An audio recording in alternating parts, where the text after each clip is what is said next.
कल को छोड़ आज में जीना सीखो।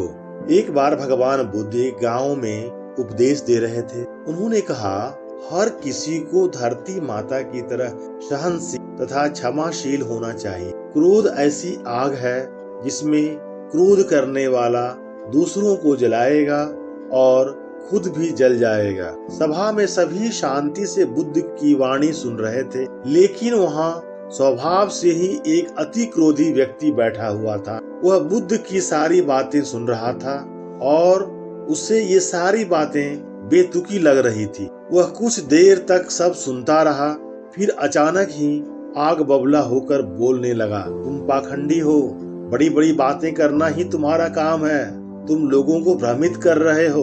तुम्हारी ये बातें आज के समय में कोई मायने नहीं रखती।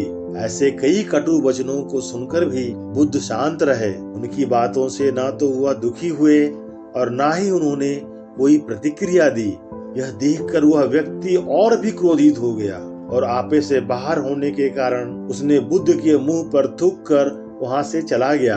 परंतु अगले दिन जब वह व्यक्ति का क्रोध शांत हुआ और उसे अपने बुरे व्यवहार के कारण पछतावा होने लगा, तो वह बुद्ध को ढूंढता हुआ उसी प्रवचन वाले स्थान पर पहुंचा। पर बुद्ध कहाँ मिलते? वे तो अपने शिष्यों के साथ पास वाले किसी अन्य गांव में प्रवचन देने के लिए निकल चुके थे। उस व्यक्ति ने बुद्ध के बारे में लोगों से पूछा और ढूंढते ढूंढते जहां बुद्ध प्रवचन दे रहे थे वहां पहुंच गया। उन्होंने देखा कि भगवान बुद्ध प्रवचन दे रहे हैं। वह तत्काल ही उनके चरणों पर गिर पड़ा और बोला, मुझे क्षमा कीजिए प्रभु। बुद्ध ने पूछा, तुम कौन हो भाई?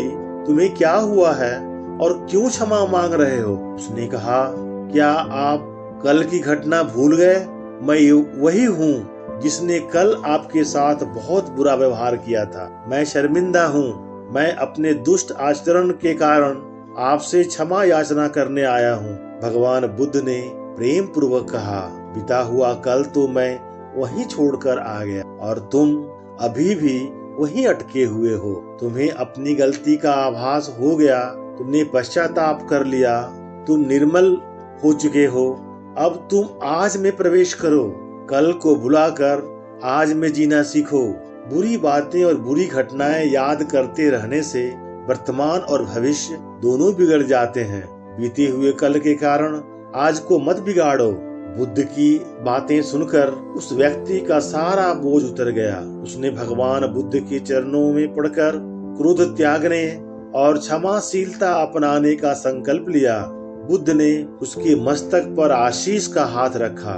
उस दिन से उसमें परिवर्तन आ गया और उसके जीवन में सत्य, प्रेम और करुणा की धारा बहने लगी। इस प्रकार हम पाते हैं, बहुत बार हम भूत में की गई किसी गलती के बारे में सोच कर बार बार दुखी होते रहते हैं और खुद को कोसते रहते हैं। हमें ऐसा कदापि नहीं करना चाहिए। गलती का बोध हो जाने पर हमें उसे कभी ना दोहराने का संकल्प लेना चाहिए और एक नई ऊर्जा के साथ वर्तमान को सुदृढ़ बनाना चाहिए, क्योंकि सुदृढ़ वर्तमान से ही सुदृढ़ भविष्य का निर्माण होता है। इति श्री।